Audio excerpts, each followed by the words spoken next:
You guessed what time it is, people. It is UGG Logan here, and I am reviewing the one, the only Goat Simulator. The gameplay in the background you are saying is recorded by me, so that's why 99% of the time it's super low quality and extremely framey, because I have a crappy AMD APU low-end, like I'm talking 2003 processor that sucks balls. And every game I play is laggy, which is why I am building a supercomputer. I already have most of the parts selected out, but that's not important. What's important is the game you're seeing in the background, Goat Simulator. This is a game you can buy off of the Steam Marketplace for $10. It is a amazing game, to say the least, in my opinion at least. Some people might hate it because there's not really much to it. There's no story. I mean, literally, the story is you're an invincible goat that can't die going around screwing a town up. It's really simple, yet at the same time really well done. Well, the game isn't really well done because, you know, it's really ridiculously buggy, and you will use the respawn function sometime during your playthrough because it's just so freaking buggy, but the developers are leaving the bugs in because they say it makes it funnier. And I honestly can't help but agree, because it is really funny when you see an innocent civilian get stuck in the wall and start spazzing out like a maniac who forgot to take his pills. It's really funny. So you can go around and you can basically destroy everything except the fundamentals to the town. Like, you can't destroy walls, you can't knock that crane down, you can't really destroy much of the ground, but there are a lot of things to destroy, like the table and chair you saw there. You can just demolish them. You can lick the chair, then maybe grab a jetpack and launch the chair into an innocent civilian. It's just really funny slapstick humor. To quote IGN, this is a joke of a game, but it's a really funny joke. Because, face it, you're a goat. Well, gameplay-wise, this game is extremely simple. There's washed movement, there's run, jump, aerial acrobatics, Q button makes you go ragdoll like you do in GTA 5, which is really funny if you want to just, you know, throw yourself on an innocent civilian and hear them scream. And there are special, not weapons, there are special items like the jetpack, the demon goat, the, what is it? Flappy Goat, that uses the R button, basically to rip off of Flappy Bird. It's really funny, and it's a lot harder than Flappy Bird in my opinion, but I'm getting off topic. There are a lot of goat variants in this game. There's the, long goat, which is basically a giraffe. There's the angel feather goat, which basically if you hold the R button down, you basically don't really fall at all, you just float around. Jetpack goat, pretty fucking self-explanatory. You get a jetpack and you get to fly around and do shit. It's just, there's a lot of gameplay options. There's slow motions you can see, there are mattresses, trampolines, air vents. There's even a low gravity area, which is really fun to fuck around with when you have the jetpack. There's just a lot of fun to be had in this game. It's just really fun, and it's pure slapstick entertainment in my opinion. The graphics they're about normal.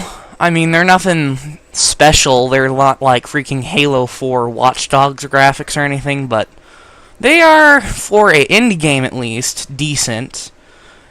And the controls, they don't really feel slippery. They actually feel kind of spot on at times, but since this is a joke of a game, basically, they aren't very polished, and your goat slides around, and like half of his body gets glitched into the ground. Sometimes when you slide around, it's really funny.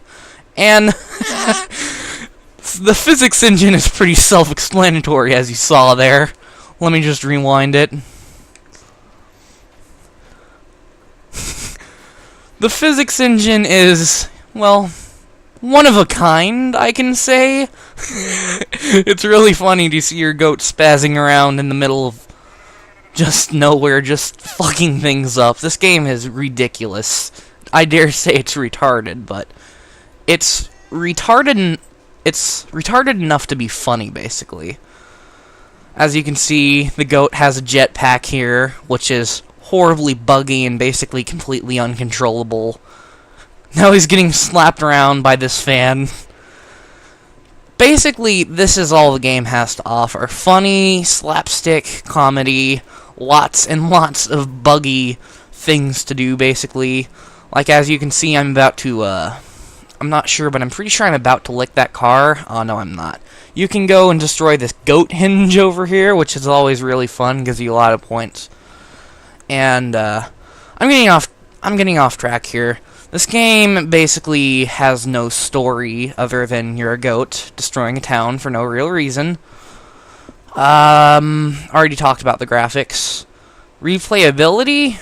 Basically infinite replayability, because there's just so much to do. Like, you can become a goat queen, you can become a overly gigantic giraffe and fuck the town up, you can become a demon goat, dropping goats on people just for the heck of it. And since what's it called, the Steam Workshop is available for this game, there's basically infinite replayability, because you can download mods like the Shrek mod, resizable goat mod. There are all sorts of funny maps. It's just, you're getting a real bang for your buck, in my opinion. Even though there's not really much to this game, there's still a lot of replayability, because just look at this goofy humor. A goat wearing a jetpack that's licking a car, spinning around in circles in the middle of a field. You don't see that in many games nowadays. And it's really simple to get out of the map because this game is so unpolished. See, I got the demon goat, now I'm spawning in other demon goats. You can get abducted, you can explode things, you can fly around. There are actually a lot of achievements in this game, some harder than others. Like, one achievement has you jumping trampoline to trampoline. You basically go from one end of the map to the other purely on trampoline. It's really funny to do. I haven't even done it yet, though. Another achievement has you get abducted in space, I think. It's weird. This is a weird game. I mean, you're a goat after all. So, overall, I would give this game a 7.5, maybe an 8? 7.5 or 8 out of 10. Yeah, 8 out of 10, that works. Sorry the review was so unpolished and unprofessional, but to be honest, this is an extremely unprofessional game, so who says I have to be the professional here? When I'm talking about a goat in a jetpack wrecking a fucking town. This is just ridiculous. I can't do this. Alright, 8 out of 10, definitely recommend buy. See you next video.